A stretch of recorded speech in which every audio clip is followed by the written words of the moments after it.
So hello participants, my name is Yasmin Sheikh. On behalf of Imarticus Learning, I welcome you all to this webinar. Today we shall learn the right tools and techniques to be an effective virtual executive, as is the need of the hour, we all know. Our esteemed speaker today is Mr. Afif Ahmad. He is the founder of Mindscope Consulting. It's a top 10 innovation-driven and learning consulting firm. Afif provides management solutions through creative approaches like theater, sports, nature, and simulation-driven learning programs. He also works with entrepreneurs, business owners, startups, and established organizations as a consultant, facilitator, and coach. Prior to setting up Mindscope, he has played senior roles in large corporations across sales, project management, design thinking, and business management. So over to you, Afif. You can start. Great. Thank you so much again, Yasmin. And as always, it's always a pleasure, coming back and talking of things that really make a lot of sense in times or in situations that we're facing today, right? So what we're looking at today is virtual excellence, and we look at how can we be efficient and effective, right? A quick disclaimer again, I don't think given the way things are right now, given the way, the situation is, me or anyone can actually claim to be an expert in telling others, how to be, and this is what you would do, and this is how you can be, efficient and effective. But, here are a few guidelines, right? Something that we've spoken to a lot of people over the past couple of weeks on what's been working, what are some of the mindsets required, right? So the objective is not to make it prescriptive, but, something that can actually help us in, trying out, easy to apply, and making sure that we get to what is it that we want to achieve, right? So we'll use the chat window. I'm going to keep the chat window open, and anything that you'd like to share or ask, please go ahead and use the chat window. And at any point, if you're prompted to ask or share something, please go ahead and use the chat window again. Towards the end, I'll try and make sure we have at least 10 minutes of time for us to have some Q&As and maybe some sharing and some experiences that you could also bring from your side, right? So once again, thank you very much for taking the time. And so what we look at today is,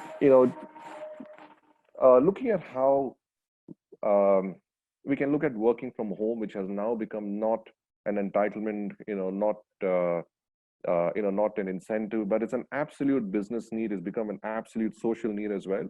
And what is some of the opportunities that this situation actually presents? What are some of the mindsets required, that can help us in leading ourselves into becoming more effective virtually? And I think, how do we, maintain certain standards? How can we create certain standards, right? Is also something we'll explore today. Now, looking at how things have shaped up in the recent weeks, I'm going to start by asking you on a slightly negative note, what is something that you've seen that has not worked out well in terms of you managing your tasks, managing your, day-to-day activities, right? What is something that you see as a big miss because of the current situation? So please go ahead, use the chat window. Let's, get a few responses here. What is something that has not been working out well because of the current situation?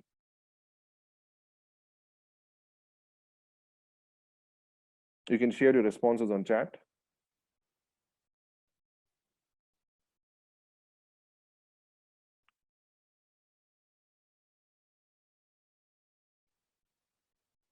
Great, thanks for the start, Rupam, right? So getting up early in the morning, Gajanan, not proactive to a situation. Krish, great to have you again. So working great as I'm investing a lot of time in training. Okay, fantastic. I'm looking at what are some of the misses right now. Natesan, getting distracted by news. Okay, Rupam, great. Schedules of the day have become complacent, right? Great. Some resources, working time has increased, too many meetings. Great, thanks, Daryl and Aditi.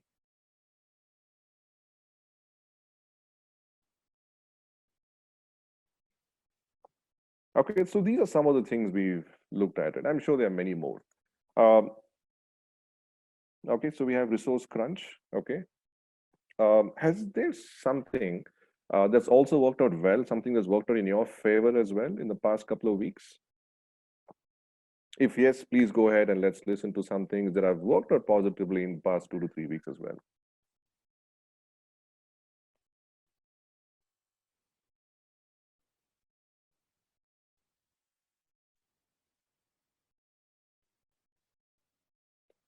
Okay, so reduced travel time, self-learning has been extensive. Great, Daryl Rupam. Time to learn new things. Okay, thanks, Nathan. A lot of time to self. Good break from hectic schedules. Okay, great, thanks, Rupam. Lesser travel, so there's better planning of the week. You're able to prioritize things a lot better. Great, wonderful. Thanks for that, Aditi.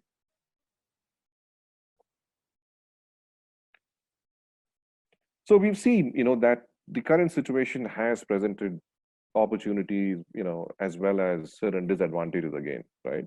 You get to spend more time with your kids. Okay, great. Couldn't agree myself as well, Gajanan. So when you look at the current situation, right, perhaps what you see on the screen might look a little familiar to a lot of you, right? So right from things such as, I plan, but I'm not able to do it, technology issues, you have a boss or a client that's being very unreasonable, right? Because you don't have travel time. That travel time has got converted into more, productive time. I've also heard people saying that they're getting very tired for relationships, right? You are at home, but you're finding it difficult to actually get the best out of where you are as well. There's lower work-life harmony, exhausted, right? Things are taking too long, right? Uh, so people, have shared that, they have a very comprehensive to-do list, but that doesn't seem to be working. And by the end of the day, a lot of, on some of the questionnaires that I've also, had from people from different industries over the past 2 to 3 weeks, one question actually was, where did the time go, right? Before you know it, you're done and you're all set for the next day, which looks exactly like the previous day, right? So nothing is really different, right? So these are some of the things we've captured from different questionnaires from different people across different organizations, right? So quite possible that you might be able to relate with some of these things as well, right? So we're looking at how do we become efficient and how do we become effective in what we're doing, right? So these two words are quite important for us to understand. I'm sure we understand the grammatical meaning of it. Wikipedia gives us a lot of understanding of what it means. Let's look at what this really means, right? So from a slightly different perspective. So imagine you've gone to a restaurant and you've placed an order, right? And you have this hot, juicy burger in mind.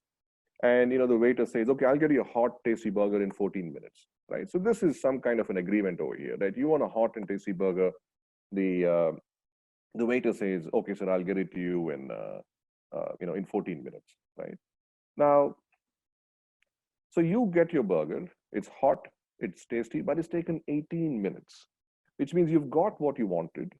It's hot, it's tasty, but it's taken a long time for you to do it. It's taken longer than what you actually had in mind, which was not what was agreed upon, right? So this is an example of how it was effective, which means you got the desired result, but you did not get it in the desired time frame, right? So this is an example of how you can be effective with getting desired results, but you're not doing it in the predetermined time frame, right? Or the ideal time frame. Then there's another situation, right, where you've got something that's hot and tasty, and you've got it in 3 minutes, right? Now it's hot and tasty, but it's nothing close to what you really wanted, right? So this is an example of something that is ineffective because that is not the result that you wanted, but it happened in a jiffy, right? You wanted something in 14 minutes and you got it in 3 minutes, right? So this is a process, in terms of its efficiency is good, but then it doesn't make sense if it's not getting you to the desired result, right? The third paradigm is, or the third zone is when your burger looks something like this, right?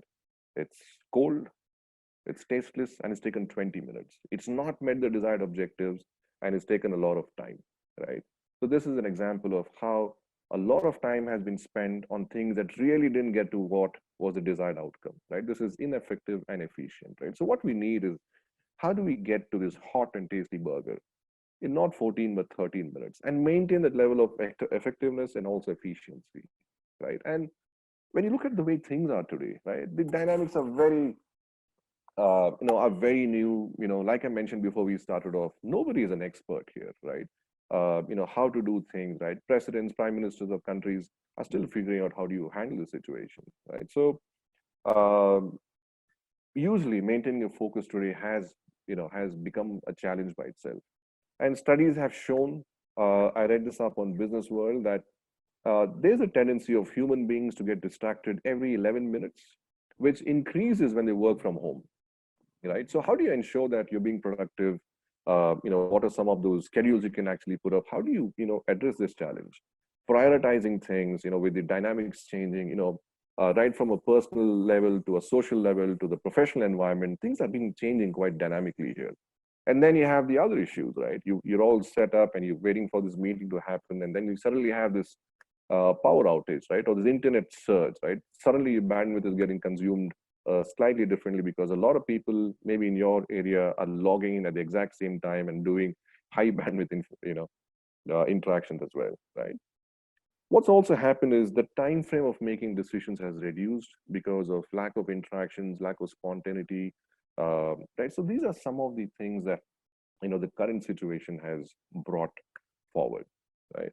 So we need to make sure that not only are we getting things done, but at the same time we are ensuring this is done in a manner that works well, from a social perspective, from a professional perspective, and we also do this with an environment where trust is being fostered in the process as well, right?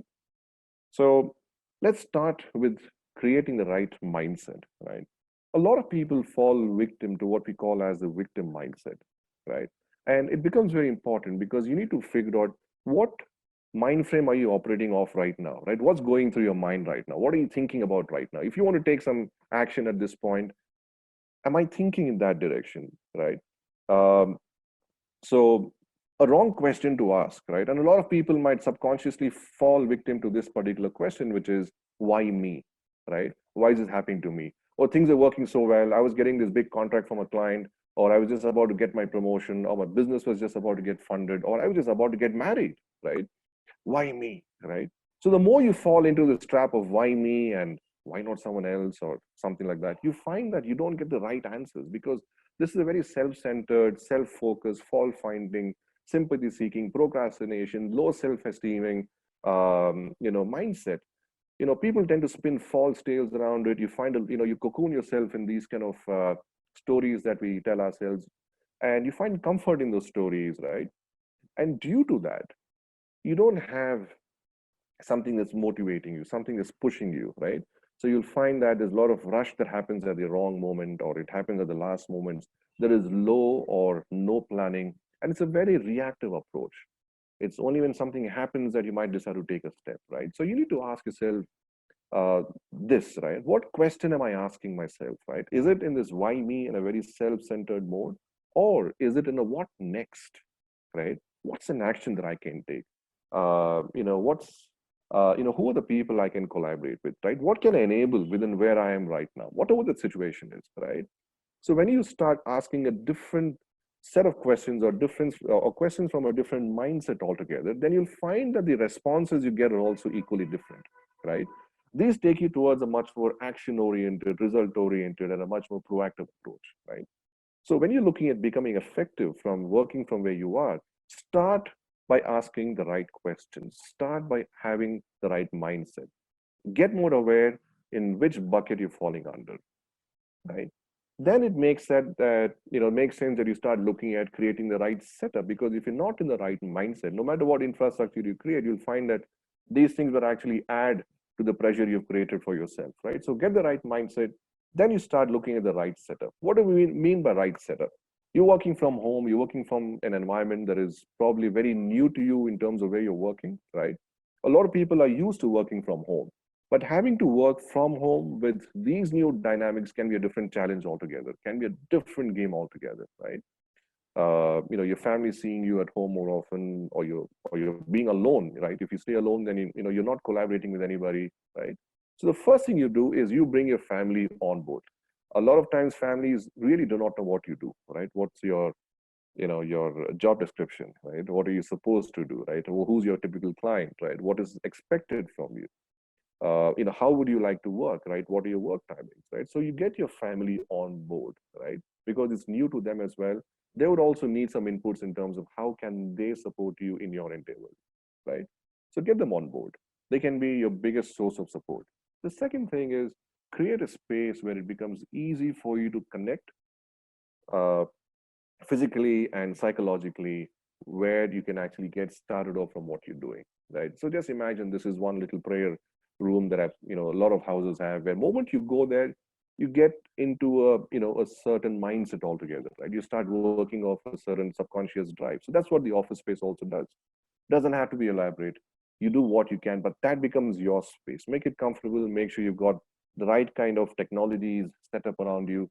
If need be, invest in the right kind of technologies. There are people who are willing to supply, systems that can help you boost your bandwidth or give you extra power. The right kind of softwares, right?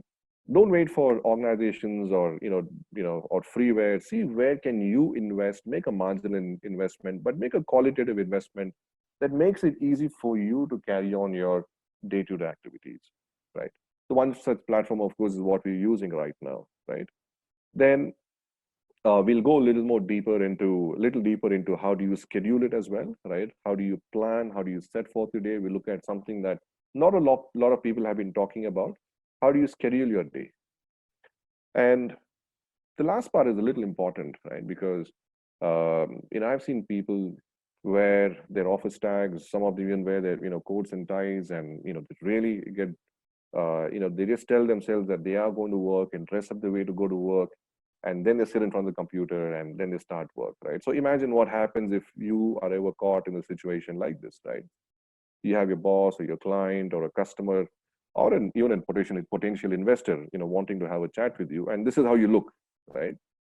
So on a lighter note, of course, right? So be prepared, dress for the job, and make sure that some of these things that we've looked at, right, give you that subconscious drive that gets you into the mood and the mode for you to get working, right? So we've seen the mindset, we've seen the right setup. Get your family on board, set up an office space, look at what technologies can help you. We look at how we can start scheduling, and of course look at some of the subconscious drivers. Dressing for the job is a pretty strong subconscious driver as well, right? Okay. I'll just take a quick 10-second pause here, and I just see if all of you are okay so far with what we've shared, right? The first 35-40 minutes would be more of a broadcast from my side, but I'll take a quick 10-second pause, and if all of you are able to connect with what I have shared so far, can we do a quick yes on chat, please? Okay, great, Gajanan. Thanks for the start.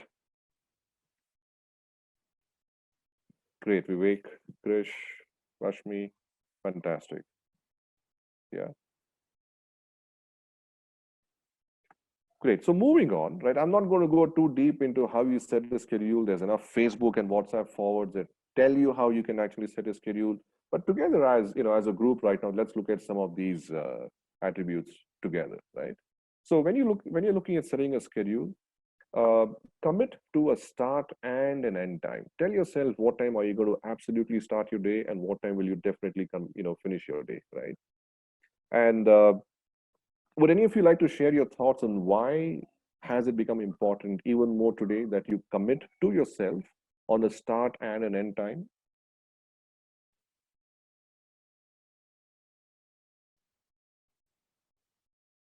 So if any of you like to share something, please raise your hand, and I'll just quickly unmute you and you can share your thoughts.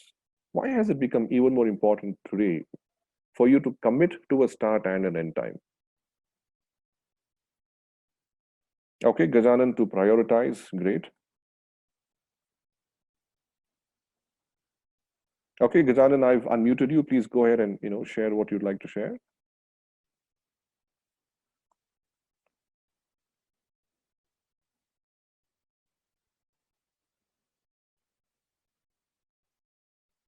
Gajanan, yeah, yes. Go ahead, please. Yeah. Everybody can hear, yeah. See, the one is we will know exactly what deliverables on that day. Okay. if you know the commit and end time, so we will be able to do in a very smart manner. So the whatever you are earlier told about those business world, distractions, like every 11 minutes, those Right, kind of right. disruptions can be avoided. So we are more focused and committed towards our work. I think that's the reason this time bond is extremely important. Great, great. Thanks for that, Gajanan. Right. Okay. We'll take one more. Prakash, please go ahead. I see that you raised your hand. Let me just unmute you. Yeah, the start and the end time for any particular task is important because there may be dependencies and that particular task may have to be sent to a client on a particular time. So that's why it is so very important.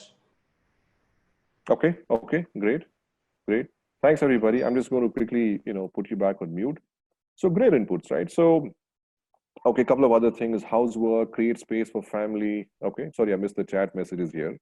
Helps us to manage ourselves, create space for family and balance time, right? Block time to minimize distractions, housework. We can continue to work for the whole day. It's important to have a cutoff time. Brilliant. Thank you guys so much, right? You don't have a sign in and a sign off, right? You don't have a biometric system right now, right? You are where you are all day, right? So when do you tell yourself that this is when I start and this is when I end? When does your family, when do the others know that this is your login time and this is your log off time? This is when you finish, you're done for the day, right? So and with Indians especially, right? We take pride in having to work for long hours, 13 hours, 14 hours, right? That format doesn't seem to be working anymore, right? So what you do by committing to a start and end time is you also again go ahead and put yourself under a little subconscious pressure that drives you into making sure that you start at a certain time and you also end at a certain time and you finish what you've got within that time. It's a new habit. It's something that needs to be built, right? Like I said, there's no one here who's tapping you on your shoulder and telling you to take a break or let's go for coffee. You are driving everything yourself, right? So commit to a start and end time, get a daily work schedule done, right? I won't go into too many details of this, right? But it's important that we do have a structured way. You can use a lot of apps that can actually help you in breaking down your own work. I believe, in this little thing here, it's called a pen and a diary, right? It's a very powerful tool. Give it a try and you'll see the wonders that this little thing does. And use some supporting apps as well. Anything that can help you take it further. Look at what are your activities, divide your tasks into smaller chunks, set timers, see where your time is getting lost. What are those sleep areas that you're not aware of? And remember, this is new to all of us, right? You're not only working from home, but you're working from home with a lot of, dynamics, that you have no control over, right? So be patient, give yourself some time, give people that you're working with some time. They have to make this routine work, right? And usually that's when a lot of people break. When you start something and you find this overwhelming feeling of, I need to start on time, I need to end on time, I need to have a schedule, a lot of things that we haven't done for, maybe ever. And suddenly you need to start doing this, right? So it's a new habit. And I'll just move on to the next slide with one little, note. Whatever you do in this period, right? Surprisingly, a lot of leaders and a lot of, professionals and individuals and businessmen have also shared whatever they've started doing during this period. They find a lot of value add that this would have in what they would be doing for the rest of their lives again, right? So patience is important. You might create something that's just brilliant for yourself in the process, right? Now we need to make sure that when we are looking at being efficient and effective, time is a big driver. We need to get to a task and we need to get it in a certain time. So we need to make our friend Mr. Time our partner here. So we need to transform our relationship with time. We need to get more conscious of how our time is getting spent. India is among the first countries in the world that gave the concept of infinity to everybody, right? So now the world is coming back to India and saying, hey, you need to work within a certain time frame, right? So, so there's a cultural challenge. There is a mindset challenge. You'll find that, the way somebody understands time in Mumbai is different from how somebody understands time in Lucknow to the way how someone understands time in Bangalore and Chennai and so on and so forth. Every city in this country has their own little mindset and approach towards time. So we need to gradually transform our relationship with time, right? And see how can we not squander, but be more productive, be more effective in what we do, right? A simple example would be, you know, social media, right? A quick glance on maybe a Facebook forward or a WhatsApp message. Before you know it, you've actually spent 6, 7 minutes, and you might have done it multiple times during the day, right? It's a very, a fundamental example that people use time and again in time management, sessions. But it's even more imperative that we are understanding those elements now, because now there's no one who's, you don't see anyone walking across to your desk or to your cabin. You don't have a client who's calling you up, right? So you might want to give yourself a little break by spending maybe another minute more or another 2 minutes more on something that might not really contribute to what you really want to do, right? So plan what you want to do. Don't squander. And a great tool in making that happen is a calendar. Okay. So I'm not going to bore you with what a calendar is and how to use a calendar, right? But let's look at a typical calendar. So first of all, people have an issue in maintaining a calendar, right? We have discipline issues, right? So let's be aware of that. Let's acknowledge that. Let's not fight it. These are all simple tools that have been used for centuries, and have made people productive, right? So let's start with a normal calendar.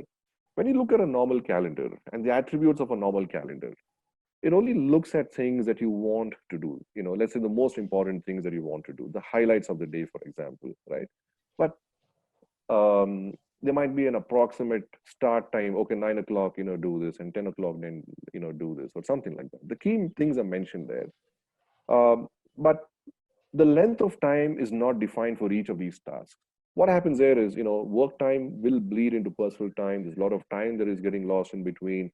There could be a lot of unrealistic timelines given to the to-do lists. There could be, this like overwhelmed feeling of having to do a lot of things, which can eventually lead to procrastination and distractions, right? And at the end of the day, the feeling of not having been productive can be quite strong, right? But these are the attributes of a calendar, which is still a good tool to get started. But I'm saying stop using a calendar, right? What we look at today is called a zero calendar. Some of you might be aware of this. Some of you might have heard this. If not, let's look at it with a fresh pair of eyes. What is a zero calendar? It is still a calendar, but it leaves zero time available to you during a day, right? Now, is that a good way of looking at things? Where your entire 24 hours, right, or the time that you are working is broken down, right?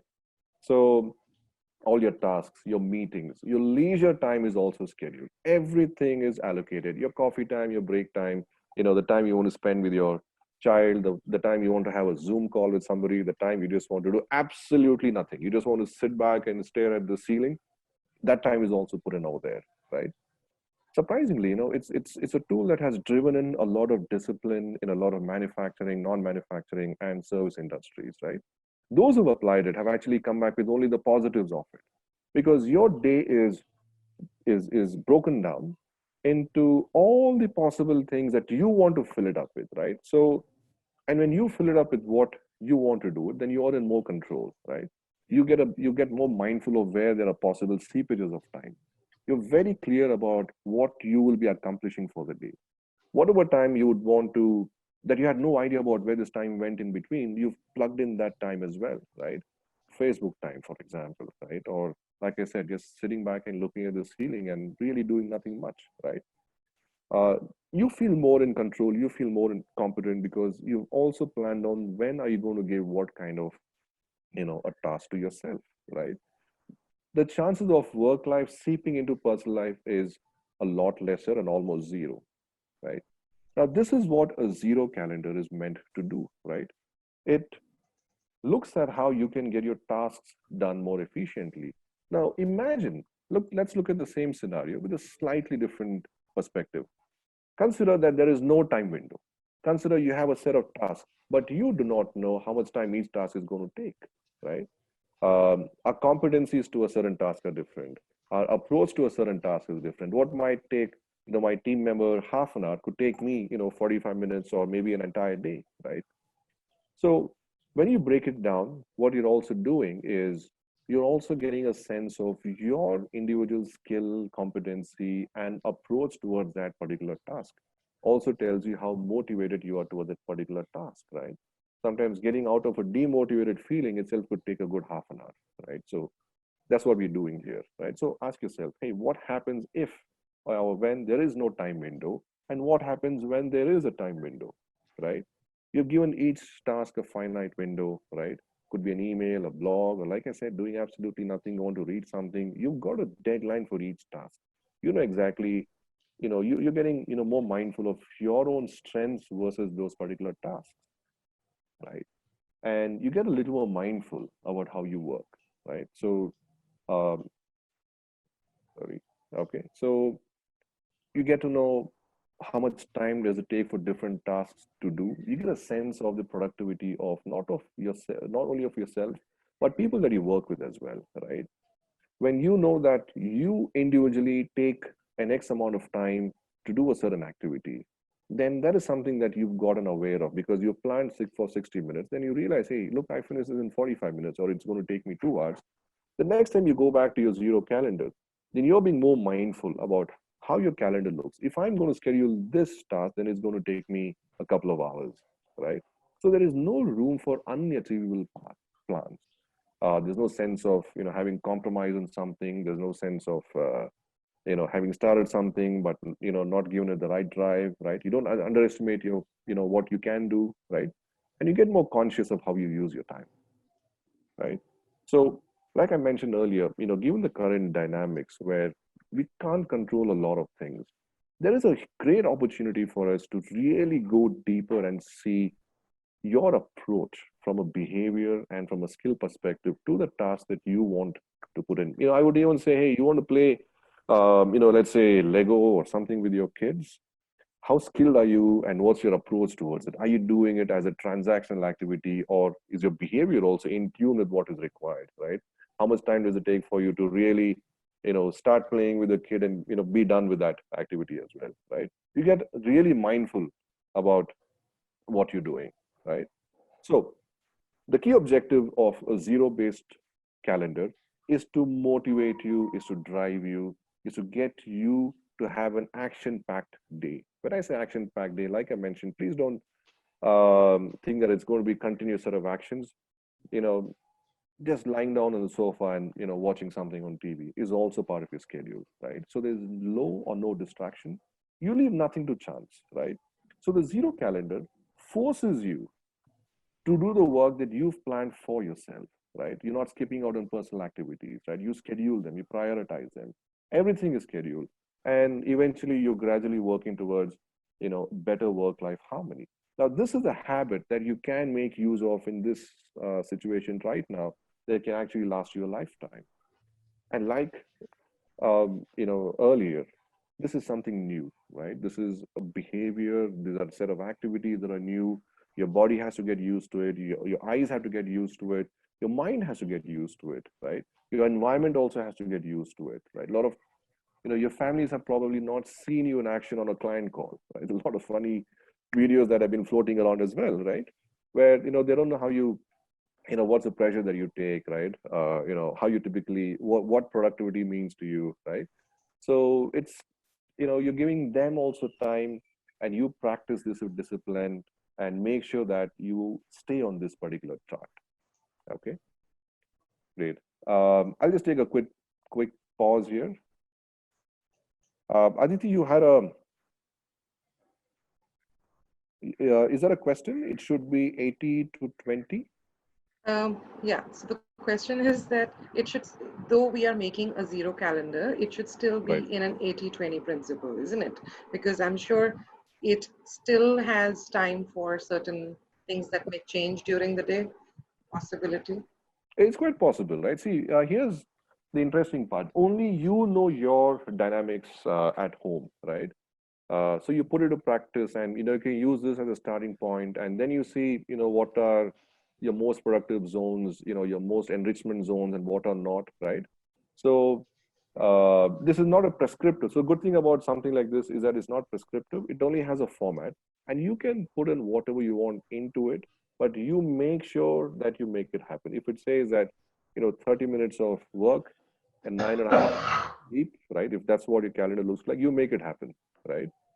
So, and you give it time, right? So, um, okay. So, is there anything else on the 80-20 side? I'm not sure if I really got that correct, but did what I say answer your question, Aditi? Yes, it did. In fact, I was just referring to the Pareto principle, that, okay, I 80% of the got that. time is still fixed and 20 is Correct. still kept as flexible, right? So that's what. Yeah. And you can define it and you can come up with your own method of driving it, right? Thank you. Okay. I see a raised hand. Aditi, I hope I'm getting the name right because it's ADITTE. Yes, it's It absolutely is? right. Okay, great. Thanks for that. Okay. I see. Okay, Prakash, you raised your hand, so let me go ahead and unmute you. Okay. Did you have a question, Prakash?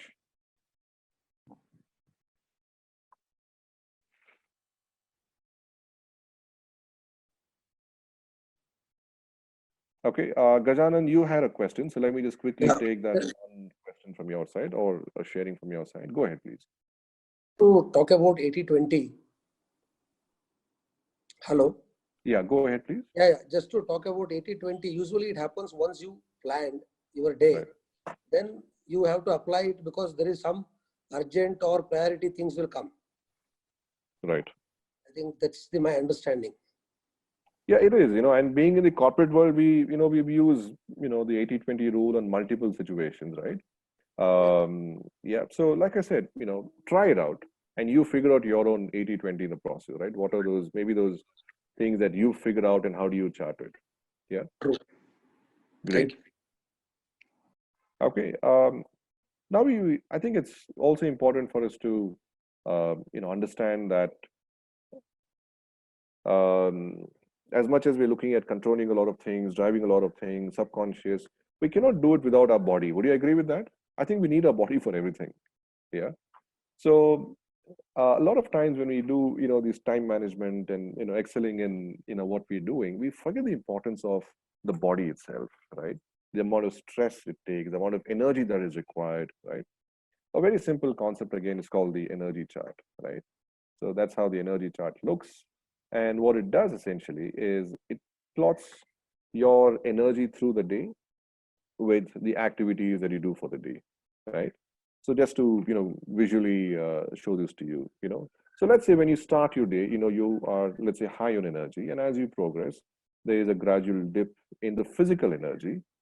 When you're doing a lot of critical thinking, analysis, and handling some client escalations, or talking to different people, or working from home and handling the dynamics at home again, there is a certain stress that the body takes, right? And there's a lot of energy that is getting consumed as well, right? So let's look at a typical energy chart here. All of us might have different energy charts again, right? Now, I've seen people who have the opposite of what I've put here, right? Someone actually starts on a very low energy, physical energy, and they actually end the day with medium, and middays when they have extremely high energy, right? So each one of us might have, a slightly different energy graph, right? I'm just taking this for, as from an illustration perspective, right? Now imagine what happens when you schedule the wrong activities or you schedule certain activities, based on your energy level at that point. When you're high in energy and there's a lot of time that goes into, let's say, social hysteria, right? Or social media, right? Or things that really don't contribute, but your body is high in energy, which means it can actually take a lot of tasks that can be a lot more productive, right? But at this time, when your body is on a high energy scale, we look at, certain other kind of activities. Again, could be happening at a very subconscious mode, right? And when the body is slightly at a different energy level, you call in for a meeting, you have a Zoom call, or you're handling something at home where critical thinking, problem solving, something of this is actually required, right? Maybe it might work optimum because your body still has a certain level of energy, right? But what happens when you have a client escalation, right? Or you have certain situation, or you have the latest thing on the news that you just got ready to go out and buy some groceries, and then they say, hey, you can't step out for another day and a half because of your area being marked as a red zone, right? What do you do, right? So a lot of these dynamics have a huge impact. You need a different level of energy to handle these kind of situations. Could be a a report not sent, and you have a boss that's yelling or a business partner that's not too happy, you need a certain level of energy to be able to, for your mind to function, right? For you to get the right kind of emotions to flow out, right? But your body is already sinking at a different energy level. And that's when you realize, hey, I'm towards the fag end of the day, and I realize I didn't do my yoga, and I see that some Bollywood actress has posted her incredible yoga pose, and you want to try it out, but your body is done for the day, and now you do the wrong activity, right? Which is, now let me go and try yoga, for example, right? So might not give us the right result, right? Might confuse our mind and body, might not really give us what we're looking at, right? So we need to understand this system that is generating these thoughts, that is creating these actions, this system that we call the body itself. We have an opportunity right now to start understanding our body, how we eat, for example, how we nourish it, and how we nourish it, with what kind of thoughts, what kind of activities. When am I on peak energy? What gets me into peak energy? What kind of activities require that kind of energy? When my energy is little low, what are the other kind of things that I can actually do when this is low? When you do the right mapping, you'll find that your productivity and your sense of accomplishment and the way your body handles it is a lot different than when you schedule things at the wrong time, right? So please remember this, the energy cycle.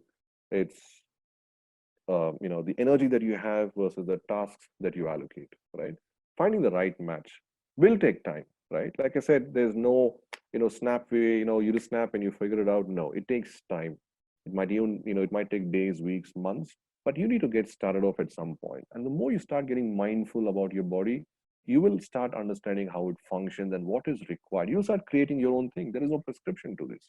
The more you start getting more aware, automatically you find that you're leading yourself and managing things a lot better, right? So going back to making sure that we're able to optimize our energy levels, a good start to that is chunk tasks into smaller, take the bigger ones, chunk them into smaller pieces, right? As long as the smaller pieces connect and they give you the overall picture. If you don't like doing something, you find that there's a certain task that you completely avoid, then you do that task first, right? That's what the second thing says here. Eat that frog first basically means you look at the most disgusting thing that you want to do, that you wouldn't want to do, but you do that first. Then anything you do after that, becomes a lot easier. It's like having that one conversation with somebody you absolutely avoid, you never have good rapport with, or talking to a client who's being very unrealistic. But once you do that, and that becomes the first thing you do, everything else seems a lot easier, right? And the third point, if you are looking at wanting to do things but you always compromise, something else might seem like is more important than what you've planned, put that into the schedule. You break this chain of putting away things that you always wanted to do. Make this new habit, make it work proactively, right? Indians love multitasking, so fight the urge to multitask, right? We've seen that a lot of times you could have 5 or 6 things that are at 30%, 40%, or 99%, or 90% complete, but nothing is complete.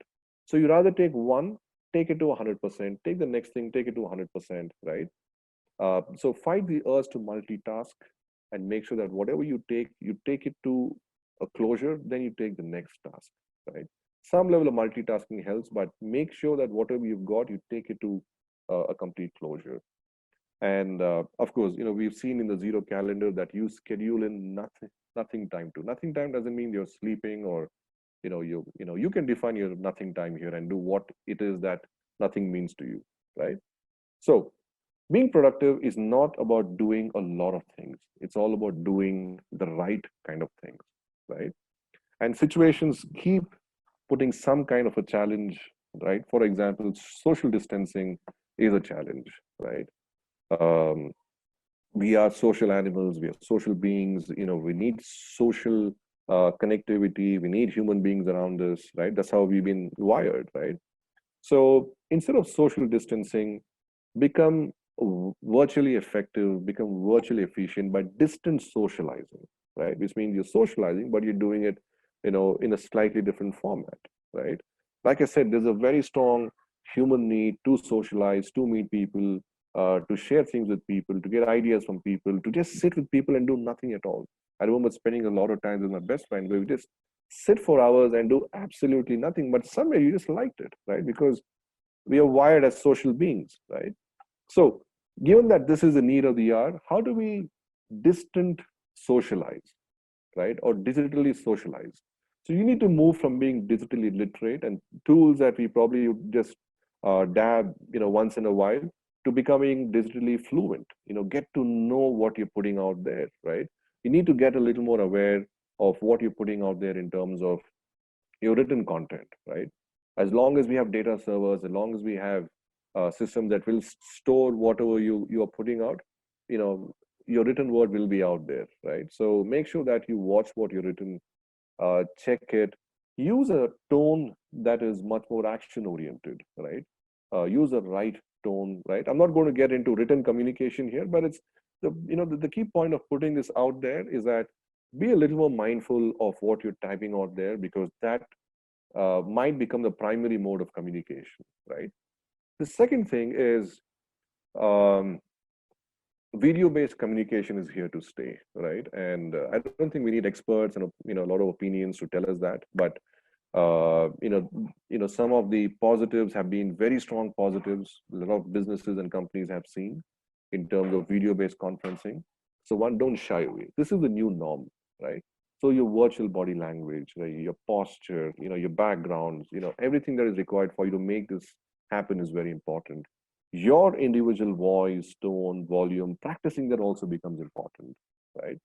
And always look at it from the receiver's perspective. Make sure that there are zero misunderstandings. Always assume positive intent, right? Because the other person is also very new to the system, right? They might not be able to put out things exactly the way they would want, which might again, send the wrong signal to you in this case. So assume that whoever you're connecting with, they have the best in their mind, right? So that's what we mean by assume positive intent. It reduces the stress from your side in terms of what is coming from the other side, right? Have a quick check-in and check out, look at who are the people that you have to connect with, that you want to connect with, have these, meetings, have non-formal meetings with them as well. Have people to share information, which is high level, but still informative, right? And make sure that you also look at what kind of tools you want to designate for what kind of communication. I'm sure some of you might relate with this image on the screen as well. There's information overload. It was already overloaded earlier, right? With the current dynamics, it's been a lot more again, right? So look at, search and see, what tools can you use, teach your clients, for example, teach your team members, for example, become this digital messiah who's helping your team getting on board with more effective and efficient tools, right? This is also the time when you'll have to be a little more critical in terms of how you think and act, right? Make sure that people have understood. If you are delegating a task to somebody, if you're managing a team, for example, right, you're connecting with your clients or you're connecting with family members also, right? Make sure that the message is delivered in the way you want it to be delivered, and it is also received that way as well. Ask for feedback, clarify, summarize, paraphrase, set up some kind of a communication charter which tells you, what day of the week and what time of the day are you doing what kind of an activity, right? We use it extensively in project management, right? It's a wonderful tool. It keeps everybody on par with what is it that they want, right? So set up a communication charter. And as always, we are humans. We need human interaction. As of now, if someone can see you talk, someone can, see your face, please choose that mode over, text only method of communication, right? So I'll just end with a few things here. Time management or being effective is not about managing time, but it's all about how we manage ourselves. And how do we manage ourselves, especially in these kind of extraordinary situations, right? Have a ROVE mindset. ROVE stands for results only work environment. Doesn't matter when somebody finishes the task, as long as they finish the task, right? Avoid micromanagement, right? Like I said, assume positive intent. People are working through their own individual dynamics. They have a lot of things going on in their own homes that you might not be aware of, right? So focus on results, enable that mindset that you're only focused on results. Of course, you have an empathetic approach, but you're focusing on results. Empower people to use that approach as well. The second thing is, distractions will happen. Understand what the distractions are. There could be a strong need that someone's asking you to pay attention to, right? Whatever those distractions are, could be, your child coming and, pinging you, or, just tapping you on your shoulder, or could be a social message because you're used to, a certain format of working. And now, this social message, keeps pricking you and says, hey, listen, you haven't checked, this particular website or app for quite some time, right? So be aware of these distractions and schedule a time for these distractions. Be mindful that we are going through pretty interesting times. So travel time is not equal to extra productive time, right? Right. So don't transfer your commute time to your extra work time, but make it intentional rest time. Use this time for doing absolutely nothing, or use this time to think or calibrate, or just sit with your family or friends, right? Be aware of what are the potential risks present. If you need a VPN connection, you need, be mindful of security, be mindful of compliances. If you're handling confidential information, and if your screen is, if you have something on the screen, though you're working at home, you would want to make sure that there is nobody who is, looking at your screen, right? And make sure you go home, you reward yourself with breaks, lunch breaks, mini breaks, right? And just as you would do back in office, right? These little breaks are meant to give yourself, a little break from what you're doing, right? Go home. What do I mean by go home? Even when you're sitting at home, commit to that end time and stay committed to that end time. Let your family see that you're done for the day. That's when, like I said, you'd also get a lot of support coming from their side as well. They will enable things for you, right? Right now, as I'm taking this call, my son's taking his piano classes in a different room. The families moved to another bedroom and they're all sitting there, just making sure that I'm able to take this call right now, right? And this also took some time, right? I used to work from home, but these dynamics are very different. But at the same time, you need to make sure that you have disconnected from what you're doing and you've gone home eventually. Okay. So share a bit, care a bit. It only helps us in the long run. See if somebody needs help and support. Be proactive over there. Let us all collectively suffer a bit versus some people having to suffer a lot, right? I just picked that up from the internet, and I think it was a brilliant, message again. Let's collectively suffer a bit. And any business calls and not business calls with clients, set a time for that as well. Offer help. Somebody might be new to a certain technology, right? See how you can empower them. Could be someone who's, could be your security person who's wanting to connect at home. See how you can help them by maybe setting up a Zoom call for them with their family or something on those lines, right? See how and who else you can empower. Don't let people be guessing what you're doing. When you put your schedule out, you know how you function. Let people know how you function. You set up your daily charter. Ask for help, ask for support, because only you know your situation, your dynamics, your logistical setup, your network issues, your social issues, right? So let people know how you are working right now, what help you actually need. If technology fails, what help you need. If there's an escalation, then what help do you need, right? So ask for help, ask for support, be proactive, offer support, be visible, right? So I'll pause there. Thank you once again for this broadcast. I run an award-winning firm called Mindscope, and we use golf for leadership. We use high human engagement, right? And now it's been a complete broadcast from my side. So I must thank you for your patience in listening. And this is what we've done today.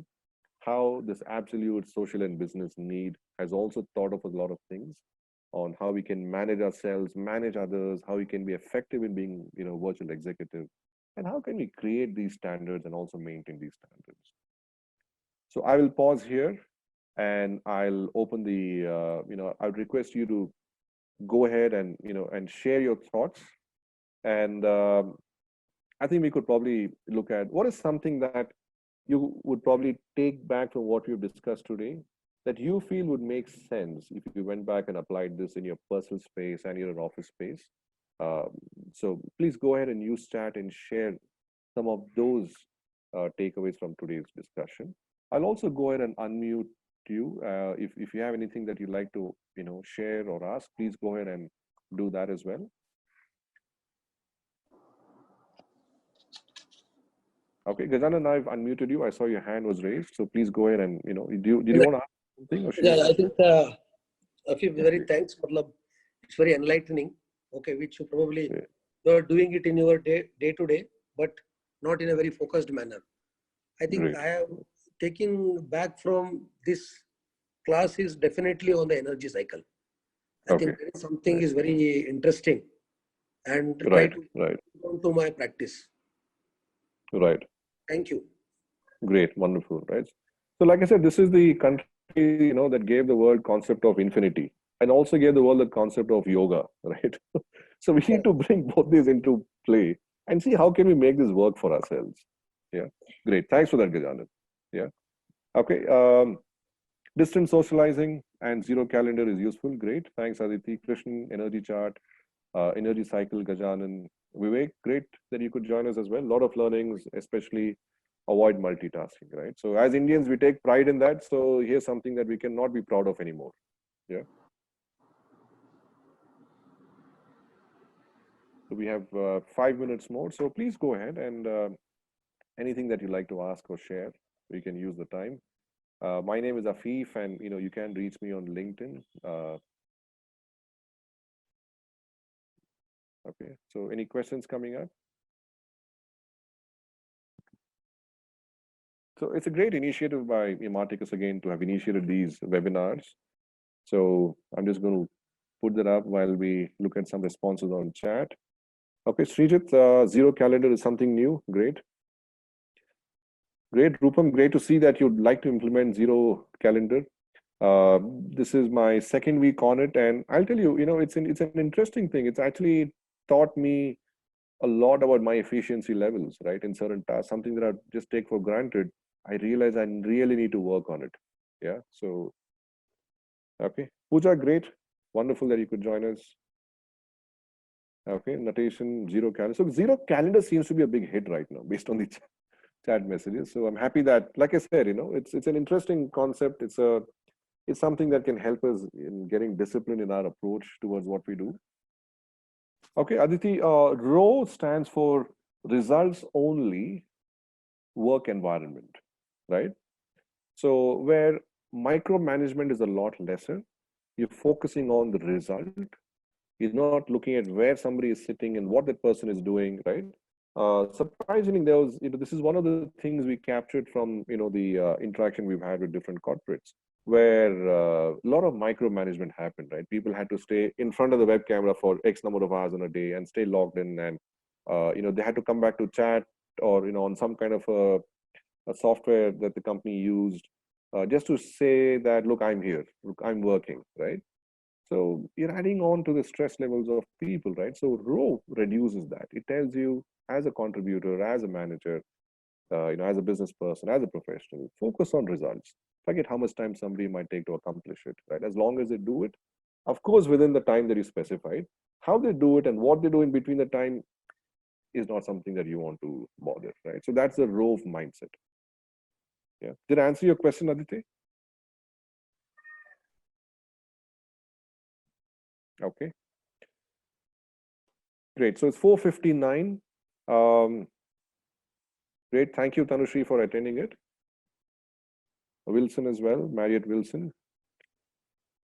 Yeah. Great. So I'll just pause here and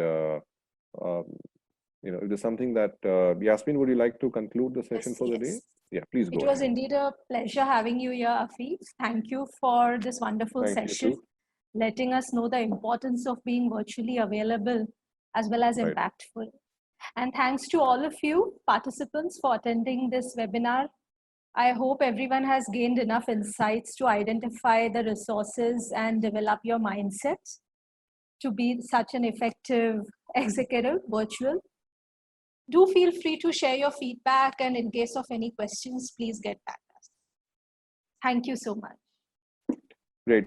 Thank you again, Yasmin. Thanks to all of you for taking the time out. And it was an absolute pleasure connecting with you. Have a great day. Stay safe, stay connected, stay at home. Thank you again.